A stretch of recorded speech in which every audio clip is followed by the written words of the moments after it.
Saludos, buenas noches. Carlos Delgado por acá, súper contento de estar aquí con ustedes. Bienvenido a este live. Esto es una colaboración de Ciencia Puerto Rico, Puerto Rico Public Health Trust, Mercy Cup y Ciencia en tus manos. Y es la segunda conversación en una serie de conversaciones como parte de la campaña Cuídate, cuídame. El día de hoy tenemos un tema súper interesante, los deportes y el COVID, ¿verdad? Queremos buscar la manera de contestar cómo podemos volver a jugar. Pero no se preocupen, que yo no soy el que voy a hablar de COVID. Yo tengo un caballete de primera aquí, que tenemos un científico puertorriqueño. Quisiera presentarle al doctor Marco Ramos Benítez. Cuéntame, Marco, ¿cómo tú estás, hermano? Saludos, Carlos. Contentísimo de estar aquí contigo hoy.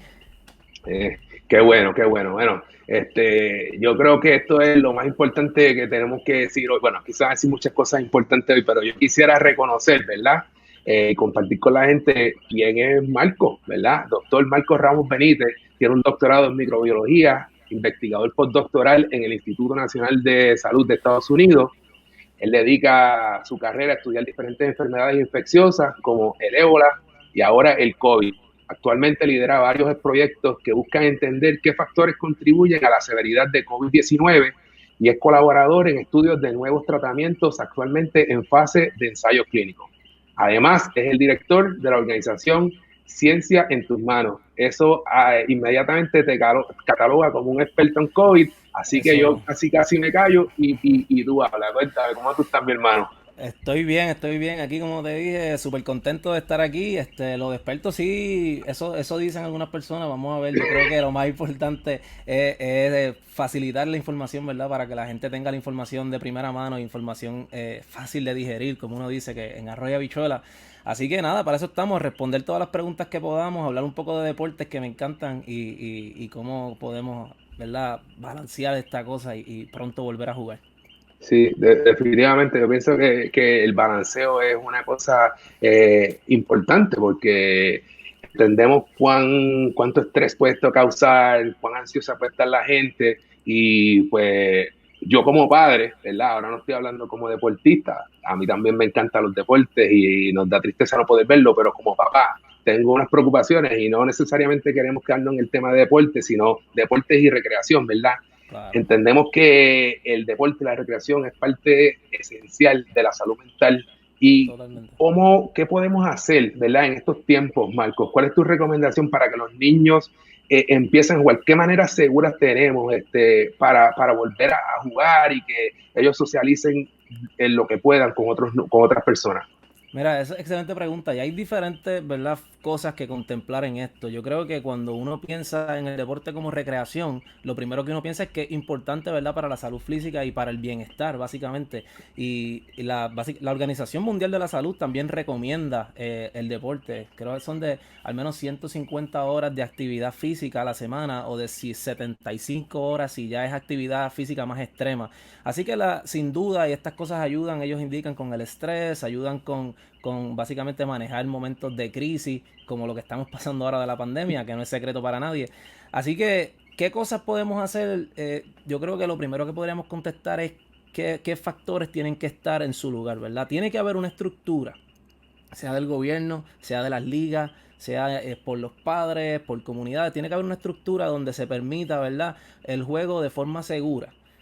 Una estructura donde se pueda por lo menos haber pruebas, por ejemplo, que quizás esta va a ser la parte más difícil y hay formas de cómo lidiar en el caso de que no hayan pruebas todo el tiempo para realizarla a las personas que estén jugando. Lo otro que tiene que haber es una educación y la educación va a consistir en cómo yo puedo protegerme, ¿verdad? Cómo yo puedo protegerme y cómo yo puedo proteger a los niños, pero básicamente tú tienes que entender cuáles son tus factores de riesgo. Tú tienes que entender cómo yo me puedo contagiar mientras estoy jugando. Y si tú entiendes eso, entonces sabes cómo protegerte, ¿entiendes? Cómo conocer qué cosas te hacen daño para evitar que te hagan daño, ¿verdad? Y yo creo que esas son las cosas que queremos, ¿verdad?, contestar en esta conversación. Y vamos a ver más práctico, ¿verdad? Tengo algunas imágenes que quiero mostrarles y eso, pero vamos a ver de forma más práctica cómo es que podemos hacer esto. de cara al futuro. Perfecto. Entonces, tú sabes, hablamos de deporte y de recreación y de entretenimiento, ¿verdad? Y las cosas que más uno ve en la calle, ¿verdad? Por Ujú. ejemplo, la gente que sale a lloviar, la persona que sale a caminar con su vecino o con su compañero. Por ejemplo, a mí me encanta la bicicleta y corro bicicleta de calle. Si tú fueras a decirnos cuál sería la recomendación para hacerlo lo más seguro posible. Por ejemplo, si yo voy a caminar, pues me voy al lado de la persona con quien estoy caminando, me voy atrás de esa persona. Si estoy en la bicicleta, estoy más seguro al lado de esa persona, estoy más seguro detrás de esa persona. ¿Cómo lo podemos hacer más seguro? Mira, la realidad es que la posición en la que te encuentres no es necesariamente el factor determinante. Lo más determinante va a ser la distancia, ¿verdad? Se recomienda que al menos 6 pies de distancia, 6 a 8 pies de distancia. Y la cosa es que esto tiene que ser en todo momento. Donde viene el peligro, Carlos, es cuando nosotros nos relajamos. Por ejemplo, mientras estamos corriendo, mantenemos los 6 pies.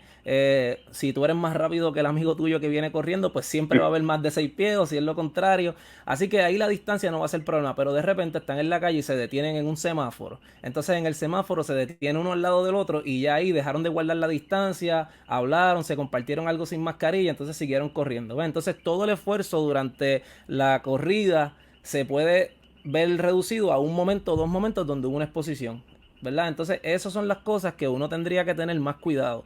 Y es en esos momentos de relajarse. Hay una, y me gustaría compartir con la audiencia, es básicamente una lista que creamos, ¿verdad? De cómo tú puedes hacer un acercamiento, qué preguntas básicas tú te debes hacer para decir cuánto es el riesgo del deporte que vas a practicar.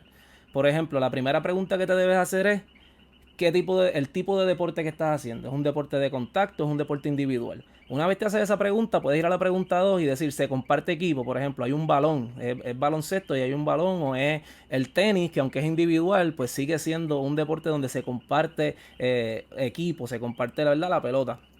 Así que esa es una pregunta que te puedes hacer iniciando. Ahora, si es individual y no se comparte contacto y no se comparte equipo, ya tú sabes que el riesgo es bien bajo, porque es un deporte individual, estás tú contigo mismo, hay espacio entre las posibles personas que estén compartiendo la misma actividad. Ahora, si es un deporte de contacto, como por ejemplo el baloncesto, es mucho riesgo. ¿Por qué? Porque no solamente hay contacto, sino que hay contacto y también se comparte equipo. Eso ya aumenta el riesgo. Ahora, si es contacto, ¿cuánto tiempo es ese contacto? Eso también contribuye al riesgo. Por ejemplo, tú dices quiero jugar voleibol, pues tú sabes que puede haber contacto, pero el contacto no es todo el tiempo como en el baloncesto, que hay que jugar la ofensiva y la defensa tiene que estar pegada a la ofensiva, etcétera. Sí, Eso ya es más riesgo, como inherente, ¿verdad? A cómo se juega el juego. Lo otro, al aire libre o es cerrado. Eso es otra cosa que es bien importante preguntarse. ¿Cuántos jugadores hay por equipo? Mientras más jugadores, más riesgo. Así que eso es otra pregunta que te puedes hacer. Y si se utiliza mascarilla o no se va a utilizar mascarilla. Todas estas preguntas, tú cuando tienes ganas de jugar un deporte, tienes deseos, dices, ah, yo no puedo más, tengo que jugar, claro. ya necesito jugar porque me pica la vena, como dicen. Tú dices, ok, ahora qué voy a hacer, pues voy a ir a esta lista y voy a empezar a hacer un checkmark. Y yo de cuántos riesgos puede hacer jugar. Entonces toma una decisión informada sobre lo que vas a hacer, porque sabes cómo te puedes contagiar y dices cuáles son los factores de riesgo y dices, ok, pues yo creo que puedo hacer esto, no es tanto riesgo, o sé que no debo hacerlo porque esto es mucho riesgo. Claro. Entonces, algo que estábamos esperando, o bueno, que nos pusimos súper contentos cuando vino Mm, la nueva orden ejecutiva, que es la cuestión de las playas y las piscinas, ¿verdad? correcto. Uno se relaja, así. ¿Cómo tú catalogarías eso en cuanto a riesgo? ¿Cuál es la mejor Totalmente. manera de hacerlo? ¿Cuál es la recomendación? ¿Mascarilla, no mascarilla? Eh, ¿Cómo es la mejor manera? Y entonces, otra pregunta, ¿verdad? ¿El COVID se puede pegar en el agua? Es la pregunta. Eso es una excelente pregunta. La realidad es que no hay ningún caso, hasta el momento no hay ningún caso donde el virus se haya pegado por estar en la misma agua, ¿verdad? O en la misma Ok, piscina. Ahora, no importa dónde tú estés, si hay contacto, hay un contacto. O sea, que tú puedes estar sí, en el agua y si en el agua tienes sí, contacto con alguien, pues sí puede haber un contagio. Ahora, si sí. está a la distancia, no se ha reportado ningún caso donde hay un contagio a través del agua. Así que eso es bien importante recalcarlo y que no se ha visto. La otra cosa es, obviamente, dentro del agua, pues no hay que tener la mascarilla puesta, ¿verdad? Porque la mascarilla se va a Claro, mojar, etcétera. Y pues así que lo importante es mantener la mascarilla mientras estás fuera del agua, ¿verdad? Mientras estás fuera del agua, siempre con mascarilla, y dentro del agua, la distancia de 6 pies o más con aquellas personas que no viven contigo son importantes. Y preparé, ¿verdad? Otro, me gusta siempre mantener las ilustraciones. A mí también. Lo primero que son las recomendaciones que están básicamente por el CDC. Quédese en su casa. Si usted está considerando irse a una playa o una piscina, considera lo siguiente. Quédese en su casa si usted tiene síntomas de COVID-19. Si tiene síntomas, no vaya a la playa ni a la piscina. Eso es un no, como dicen. Lo otro, si le hicieron una posible prueba, si le hicieron una prueba porque tuvo un posible contacto con alguien y está esperando los resultados, de nuevo, no salga, no vaya ni a playas ni a piscinas mientras espere el resultado porque usted es un posible contacto, ¿ok? Mantenga los 6 pies de distancia todo el tiempo, dentro y fuera del agua, de aquellas personas que no vivan con usted, porque si usted va para la playa con la gente que vive en su casa, pues obviamente es distinto, pero gente que no viva con usted, mantenga esos 6 pies de distancia. Lo otro, utilice mascarilla cuando esté fuera del agua, como les mencioné, y desinfecte las superficies comunes. Por ejemplo, si usted va a un balneario y tiene que ir al baño, tiene que desinfecte las áreas comunes, tómese esa poquito extra de precaución, ¿verdad? Y manténgase lo más limpio posible. Sí, no, ¿verdad? Básicamente hasta ahora todo lo que aplica para todo, aplica para los deportes. O sea, la mascarilla el mayor tiempo Correcto. posible, ¿verdad? Distanciamiento el mayor tiempo posible. Este, yo jugué deporte colectivo, deporte en equipo. También otra vez me refiero a la orden ejecutiva, dieron permiso para que los equipos de conjunto, aunque no puedan jugar, pueden practicar hasta un máximo de 6 Claro. con su entrenador. Y eso pues, aumenta un poquito el riesgo, pero ¿cómo seguimos haciéndolo? Y en qué orden, ¿verdad? Porque el que le gusta el baloncesto, pues va a tener que entender que no compara con el golf, ¿verdad? Porque el golf, Exacto. mucho menos riesgo, o sea, pero aún así, ¿qué sugerencias tú tienes? ¿Qué actividades se pueden hacer para tratar de promover este tipo de compartir? Y ¿qué tipo de deporte? Y eso es una pregunta, ¿verdad? ¿Qué tipo de deporte se podría hacer? ¿Qué tipo de deporte está recomendado? Y sabemos que, ¿verdad? Con la orden ejecutiva se permite hacer cosas en equipo. Ahora, dentro de hacer cosas con equipos, de equipo, también hay ciertas regulaciones que nosotros como individuos podemos hacer para minimizar el riesgo. Si vamos a hablar de los tipos de deporte, tengo una gráfica por aquí que preparamos en Ciencia en tus manos para hablar un poquito sobre eso, y es qué deportes van, ¿verdad? De menor riesgo a mayor riesgo y cuáles son de un riesgo intermedio. Y podemos hablar un poco quizás de qué cosas lo hacen un riesgo intermedio.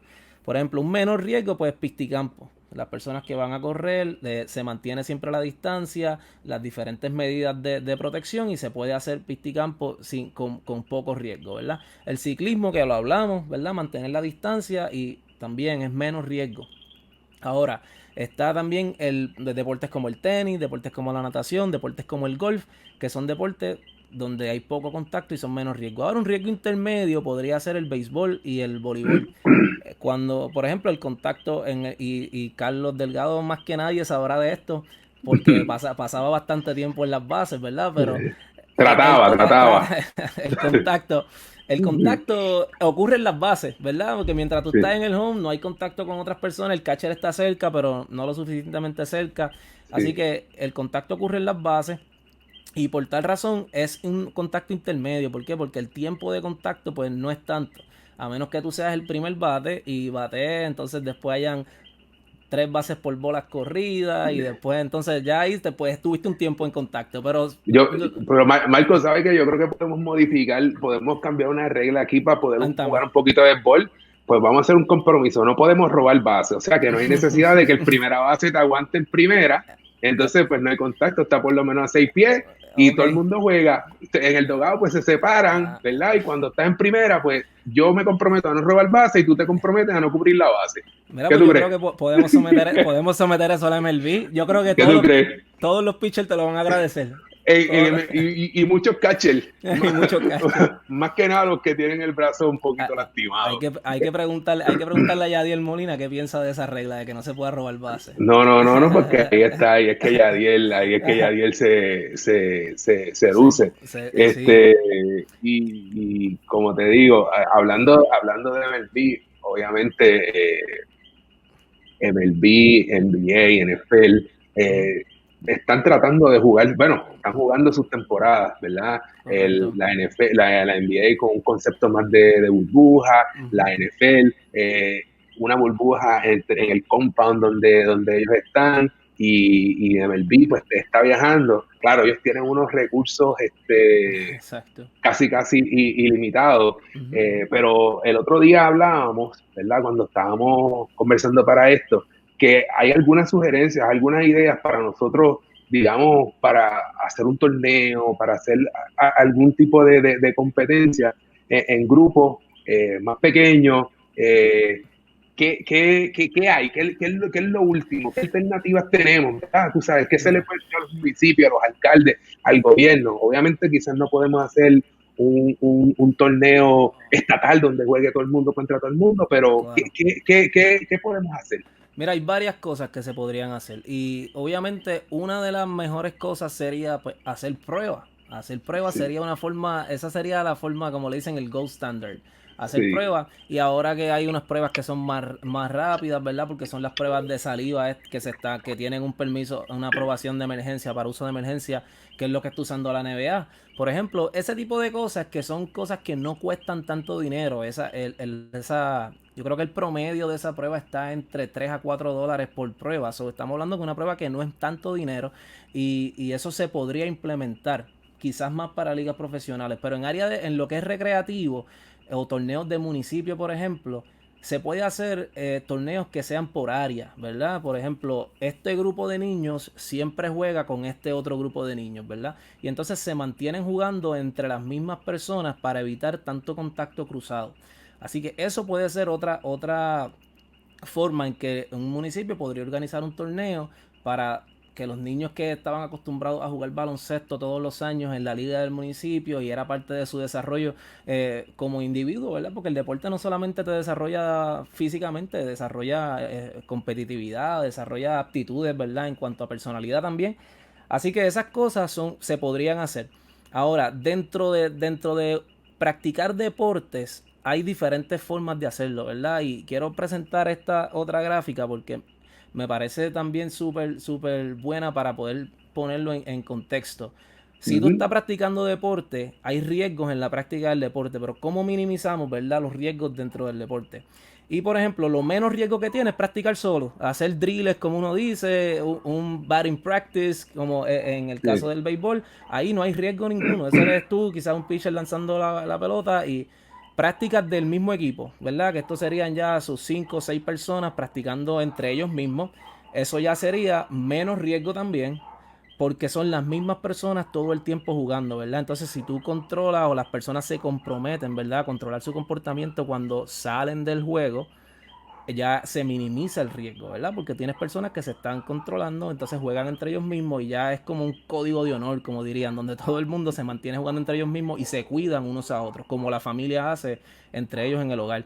Ahora, juegos competitivos entre el mismo equipo, sabemos que cuando no hay práctica, cuando ya es competencia, pues es competencia, ¿verdad? Entonces la emoción del juego es diferente, el contacto aumenta en muchas formas, ¿verdad? Si es béisbol, corren más agresivo las bases porque ahora hay sí, competencia. Si es sí, baloncesto, pues ahora galdeas más fuerte porque hay competencia. Así que todo ese tipo de cosas aumenta. La competencia ya es un factor que aumenta el riesgo un poco por la intensidad del juego. Ahora, juegos competitivos entre diferentes equipos sería otro factor que ya es más riesgo porque tienes que tener diferentes personas que vienen de diferentes sitios, ¿verdad? Y ya eso inherentemente aumenta el riesgo porque tienes más gente de otros lugares. Y lo más que aumenta el riesgo son torneos entre diferentes equipos que vengan de todos sitios, los torneos que todo el mundo cuando que jugó deporte iba, donde habían sí. personas básicamente de todos los equipos jugando. Bien importante, ¿qué cosas puede hacer un municipio para poder llevar a cabo un torneo? Lo ideal, prueba, antes de comenzar el torneo al menos, prueba. Entonces Mm, hacer un bracket o una división de juegos sí, donde los juegos se mantengan entre los mismos equipos, ¿verdad? Y entonces si tú quieres, ¿verdad?, aumentar la competitividad y a lo largo quieres decirle el equipo que mayor cantidad de juegos ganó, pues se van a enfrentar. Pues entonces tienes que hacer otro set quizás de prueba a las personas que estén jugando. Entonces comenzar otra fase del torneo. Y que cada fase del torneo se determine por un set de pruebas donde se sabe que las personas que están jugando son negativos. Obviamente no hay riesgo en jugar cuando hay pruebas negativas. porque eso es el concepto que está detrás de la NBA. Si hay pruebas negativas, pues no hay un riesgo porque nadie está infectado. Así que por eso digo siempre, el gold standard sería tener pruebas de todo el mundo. En Claro, ausencia de eso, ¿qué hacemos? Pues esos grupitos. sí. No, es súper interesante, ¿verdad? Como obviamente no estamos diciéndolo a la gente, oye, sal a jugar a lo No, loco, no, sino que, pero hay muchas alternativas porque de alguna manera tenemos que aprender a convivir totalmente. con el virus y ver de qué manera podemos ir retomando las actividades que hacíamos. Y sobre todo, después de 6, 7 meses, seguimos aprendiendo gracias a personas como tú que comparten con nosotros su sabiduría y nos dan información y nos mantienen al tanto de lo que está pasando, nuevos tipos de pruebas y demás. Y ahorita mencionaste un concepto súper cool. Yo estoy en la junta de una organización de unas escuelas públicas en Puerto Rico Claro. y se habló del código de honor, que otras personas lo llaman de otra manera. ¿De qué manera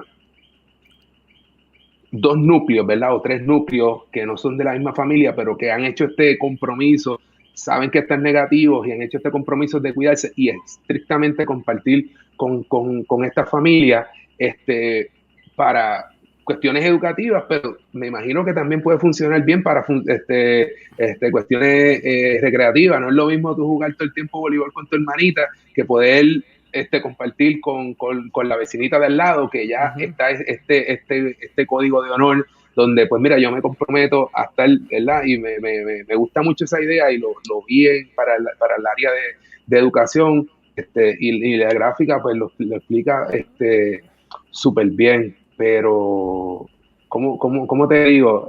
No, Es interesante, ¿verdad? ¿Sabes? Sentido común, práctica, acostumbrarnos a las cosas nuevas, porque sí tenemos que aprender a convivir con esto. exactamente. Cada vez que hablo, ¿verdad?, de temas sobre cómo mejorar nuestra conducta, siempre lo digo. Al principio, cuando comenzó toda esta emergencia, la decisión prudente y la decisión necesaria era hay que parar todo, hay que cancelar todo, ¿verdad? Y ya 6 meses, 7 meses después, la pregunta en nosotros los científicos y los que tratamos ¿verdad?, de alguna forma informar las decisiones que afectan a la sociedad, eh, ya la pregunta cambia, ya no es vamos a mantenerlo cerrado y hasta cuándo, sino es qué podemos Claro. hacer para ir abriendo, ¿verdad? ¿Qué podemos ir a hacer para adaptarnos a esta nueva realidad y que de cierta forma la gente pues mantenga ese sentido de normalidad? Porque hay que entender que es difícil para nosotros como adultos, ¿verdad?, adaptarnos a una nueva normalidad. Para los niños que no necesariamente entienden todo lo que está pasando y veían cosas que eran de su vida normal, pues les afecta les afecta, los no lo entienden, no saben por qué no Ujú. pueden ir a jugar, no saben por qué no pueden ir a la escuela, no saben por qué este año no puede haber el torneo que siempre hay, porque tú le dices hay una pandemia, pero ¿qué es una pandemia? ¿Qué significa eso? Lo único que él sabe es que quiere ir a jugar y no puede. Así que qué cosas podemos hacer como ¿verdad?, las entidades regulatorias, qué cosas pueden hacer los municipios, el gobierno o nosotros en comunidad, ¿verdad?, las comunidades, para devolver eso, ¿verdad? De alguna forma devolver eso. Y sin duda, este concepto de pandemic bubble es bien interesante y es como crear, por ejemplo, tienes una comunidad. Las personas que viven en una urbanización, tú puedes crear un torneo que sea solamente para las personas que viven en la urbanización, por ejemplo. Y eso quizás es una forma de tú minimizar riesgo. Ahora, van a haber riesgos separados. Por ejemplo, un niño que padezca de asma. Un niño que padezca de asma, pues no debería estar en el torneo, ¿verdad? Sí, Porque es sí, un factor de riesgo. Así que al ser un factor de riesgo, ya eso hay que excluirlo del torneo por razones obvias. Otra cosa, que las edades de las personas que están jugando, si son edades que están dentro de los grupos de bien poco riesgo, pues ya uno puede ir diseñando cosas para ellos que no sí, necesariamente aplican a todas las edades. Eso, hay sí. muchas estructuras y muchos análisis que se pueden hacer para poner estructuras que nos permitan volver a tener deporte, ¿verdad? De forma recreacional en las comunidades, en torneos de pueblo, etcétera. En las escuelas, Sí. que es bien importante. Claro, claro. Mira, Marco, te voy a tirar una pregunta ahí de una señora. Me habla bastante específico de cómo afectaría esto a los muchachos que pudieran ir al draft el año que viene, o sea, los peloteros que son Claro, de la clase del 2021, claro. y en verdad que leí la pregunta y tengo a la señora pues reguindar el corazón. Claro. Un buen amigo con quien yo ayudaba a practicar era para el draft del 2020 y al reducir la ronda pues no lo pudieron draftear, pero yo como pelotero, no como científico, Claro. obviamente le digo, estamos viviendo situaciones muy difíciles ahora y a veces tenemos que medir y darle prioridades a lo que es. Yo siempre digo que se mantengan animados, se mantengan entrenando lo que puedan, porque hay que ver cómo van a ser las reglas del draft del año que viene. Ojalá Claro. se le dé la oportunidad, pero si no hay draft o si no tiene la oportunidad, yo creo que lo más importante es tener la salud. ¿Cómo tú lo ves? Claro, totalmente. Yo siempre la salud es primordial porque sin eso no hay nada, ¿verdad? Y tú le preguntas a todo el mundo, a la gente que, qué sé yo, tiene compañías gigantescas o que tiene una carrera bien exitosa. Y nosotros, ¿cuántas carreras se han visto se acaban de un día a otro, ¿verdad? Con falta de salud por diferentes Sí, cosas. Muchas veces una lesión de rodilla, una lesión de lo que sea, pero en sí, este caso la salud es lo primero porque sin la salud no hay nada, sin tener salud no hay nada después de eso. Así que claro. dicho eso es importante. Yo creo que también la desventaja puede venir en cuanto a entrenamientos, ¿verdad? Uno sabe que uno puede practicar y hacer drills, pero por ejemplo, si tú juegas baloncesto, no hay nada como jugar. En el béisbol Sí. debe ser lo mismo. No hay No, y nada, no hay para nada. el béisbol igual, Marco, Exacto. definitivamente. Sí. No hay nada que Y yo sustituya pienso eso. Y yo pienso que las personas están un poco preocupadas también por la cuestión de exposición, ¿verdad? O falta de Ajá, exposición. Y también. lamentablemente vamos a una situación más difícil porque sé que en algunos sitios en Estados Unidos estamos jugando, pero yo pienso que el norte debe ser mantener la salud, mantener a los niños que tienen oportunidad para el draft del año que viene lo más en shape posible y cuando se presente la oportunidad, ojalá sea pronto, Exacto. puedan lograr y cumplir su sueño. Así que le deseamos lo mejor. Súper. Marco, ahorita hablaba de las estructuras y de los análisis que se deben hacer y eso. Ujú. Todo el tiempo, yo no, obviamente yo trato de mantenerme informado, pero yo veo las gráficas y hablan de las curvas y flattening the curve y eso. Ujú. ¿Cuál sería una buena recomendación para empezar a mirar, por ejemplo, las ligas profesionales?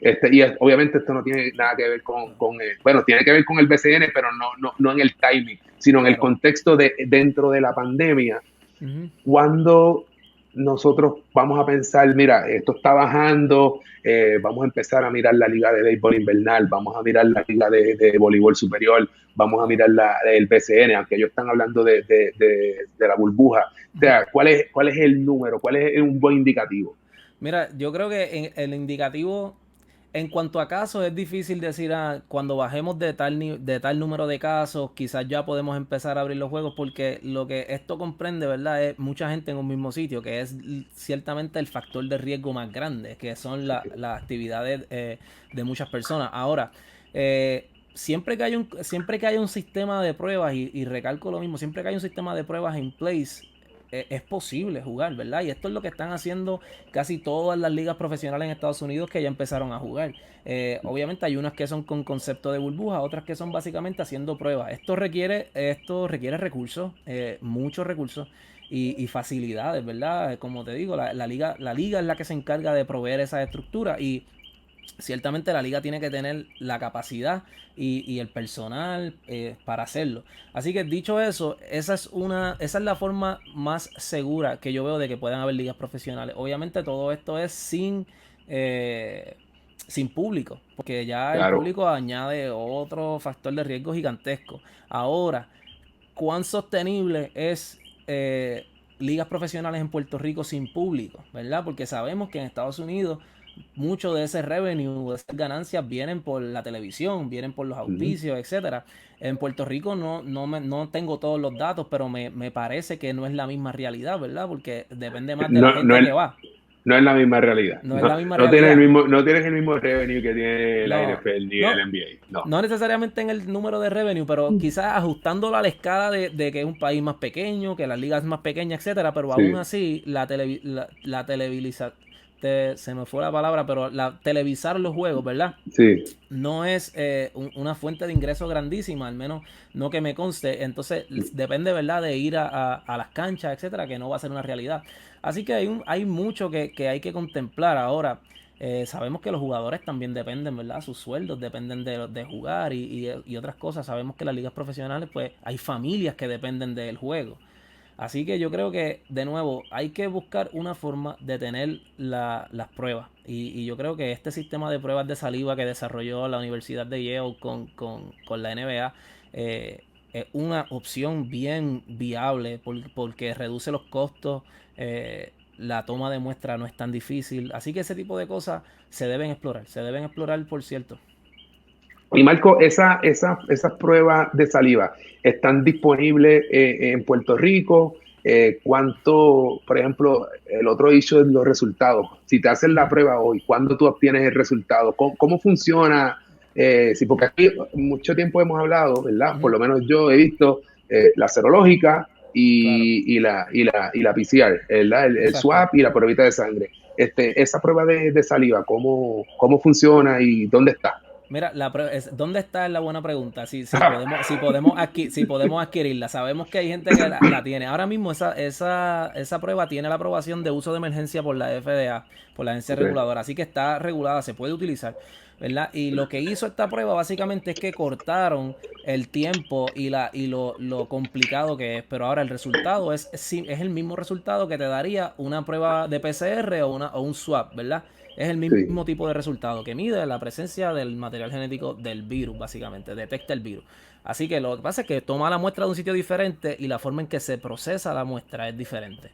Así que, pero es válida y tiene un buen uso. Así que por eso podría ser una forma. Lo que yo leí de cómo se adquiere esta prueba, ellos no licenciaron la prueba. Es decir, que ellos no tienen, la prueba no está licenciada a una compañía que tiene la exclusividad de venderla. Sin embargo, Ok. ellos básicamente describieron cómo se hace y la gente puede adquirir los reactivos que se utilizan para hacer la prueba de las fuentes que ellos entiendan. Así que, por ejemplo, si tú tuvieras un profesional que dice, ok, vamos a implementar el sistema de pruebas de saliva para hacer una liga, para la liga profesional de baloncesto, pues tú puedes tener un profesional que se encargue de establecer ese sistema de muestras y de pruebas para ese lugar y comenzar a correrlo. Eso es una posibilidad.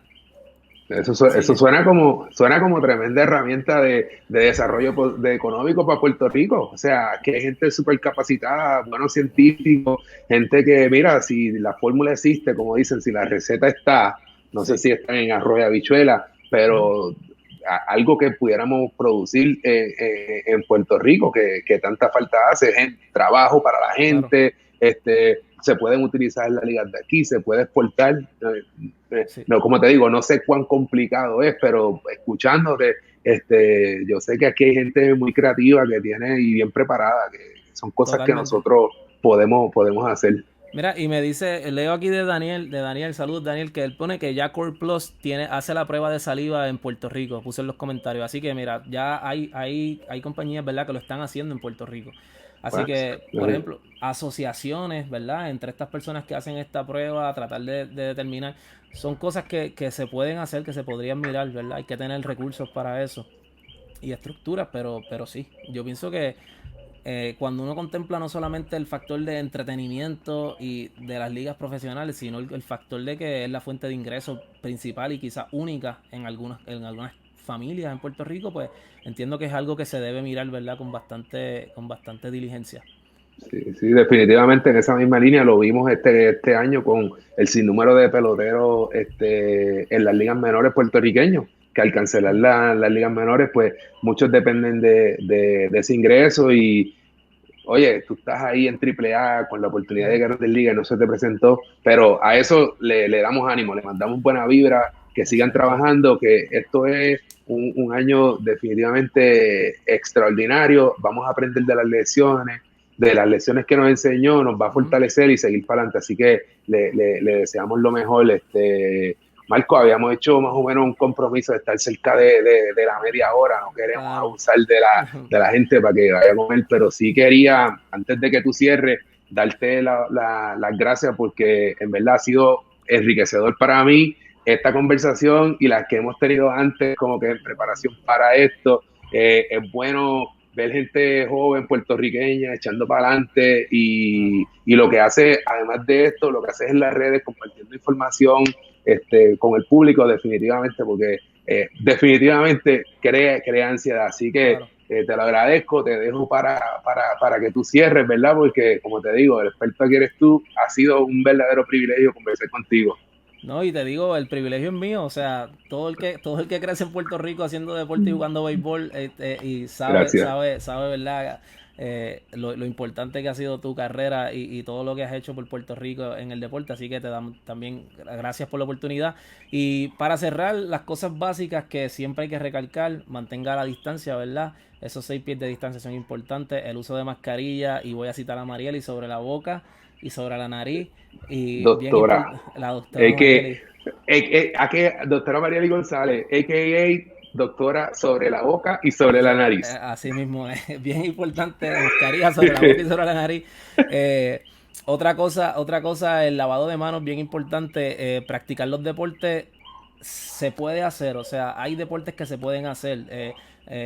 Hay que hacer un acercamiento a cuáles son los riesgos, cuáles son los deportes que más riesgos presentan, tomar decisiones informadas, ¿verdad? Pero mantenernos siempre nuestra salud mental en su lugar, nuestra salud física en su lugar, ¿verdad? Y esas cosas requieren actividad física, requieren deporte, requieren mantener nuestra mente distraída, así que no se olviden también que la salud mental es bien importante. Hopefully tengamos una vacuna por ahí pronto, o un tratamiento efectivo que entonces nos permita, ya nos regale esa de vuelta a esa realidad y esas ganas de volver a jugar y de las guerrillas y de, como le dicen por ahí, las guerrillas, ir para el parque, para la cancha. Sabemos que todo el mundo quiere eso de vuelta, así que pronto podremos estar por ahí. Y sí, es De, bien importante, le iba a decir, Carlos, las gráficas que pusimos hoy aquí, las vamos a tener disponibles, ¿verdad? En Ciencia en tus Súper. manos. Vamos a moverlas a través de Ciencia en tus manos, así que si usted le interesó alguna de las gráficas que presentamos, etcétera, la vamos a tener disponible para que la pueda estudiar, compartirla y tener esa información a la mano siempre. Por favor, Marco, por favor, me taguea y yo le doy che para Súper, compartirlo. Mientras más gente, lo que queremos es que la gente esté educada, informada y sobre todo seguro. Así que un súper. verdadero placer. Será hasta la próxima, Marco. Te deseo lo mejor. Gracias. Bien importante, antes que nos vayamos, agradecer de nuevo a Mercy Corps, a Puerto Rico Health Science y sobre todo a Ciencia Puerto Rico. Ciencia Puerto Rico es un pilar en mi carrera y en mi desarrollo, ¿verdad? Mónica, Giovanna, a través de ellos, pues es que esto se logra, ¿verdad? Así que un súper saludo y muchas gracias a Ciencia Puerto Rico por poner esto y diseñar esta forma de comunicar que los distingue, ¿verdad? Los distingue educando a Puerto Rico, es algo que ellos llevan haciendo mucho tiempo y lo hacen con mucha excelencia. Así que muchas gracias a Ciencia Puerto Rico. Gracias, definitivamente. Gracias, Mónica.